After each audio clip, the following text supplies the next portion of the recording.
Most bankers aren't ready to help you until after their third cup of coffee. But with Central National Bank's after-hours service, you don't have to wait for the bank lobby to open to get help. You can contact us from 6 to 8:30 in the morning or from 5 to 10 in the evening, and we'll connect you to a real, live, local person who can answer questions and fix problems 7 days a week. Bank different. Bank Central. Central National Bank. Member FDIC. This is a Rogue Media Network podcast.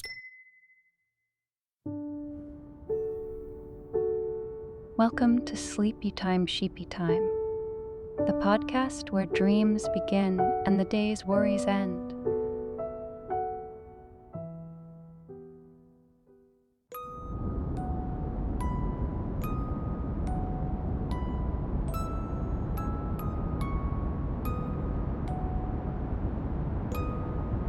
The Mall Chronicles, a journey of nostalgia and serenity. In the bustling city of Anytown, USA, there stood a grand monument to consumerism and culture, the Oakwood Mall.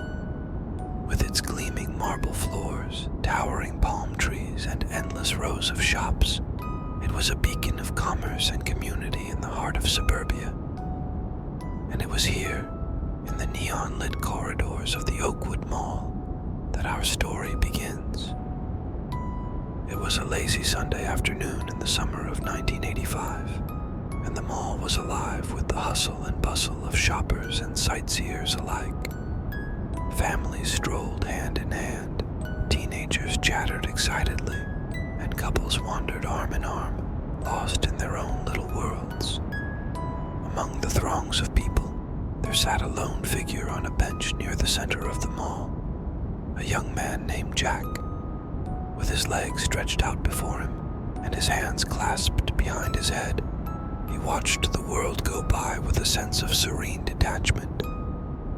Jack had come to the mall not to shop or socialize, but simply to observe, to soak in the sights and sounds of this bustling microcosm of society. He found it strangely comforting, like being a silent observer in a grand theater of life. As he sat there, Jack's gaze drifted from one passerby to the next, taking in the kaleidoscope of humanity that surrounded him. He watched as children darted in and out of crowds, their laughter echoing off the polished marble floors. He observed as young couples stole tender glances and whispered secrets to one another, lost in the throes of young love. But it was the older couples that intrigued Jack the most, the ones who walked hand in hand, their steps slow and deliberate, their faces etched with the lines of a lifetime spent together. He watched as they shared knowing smiles and affectionate gestures, their love for each other evident in every word and gesture. As he watched, Jack found himself lost in a sea of nostalgia, reminiscing about his own childhood and the simpler times of years gone by. He remembered the excitement of going to the mall with his parents, the thrill of exploring its endless corridors and hidden alcoves. He recalled the smell of fresh popcorn wafting from the food court, the sound of arcade games ringing out from the arcade, and the sight of neon lights flashing in the darkness.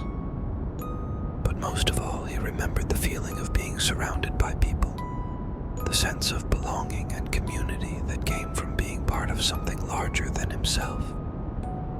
And as he sat there on that bench, watching the world go by, he felt that same sense of connection wash over him once again. As the hours passed and the sun dipped below the horizon, the mall began to quieten, its once bustling corridors now emptying out as shoppers made their way home. Jack remained on his bench, reluctant to leave the sanctuary of the mall's embrace. And as he sat there, bathed in the soft glow of the mall's fluorescent lights, Jack felt a sense of peace settle over him, like a warm blanket.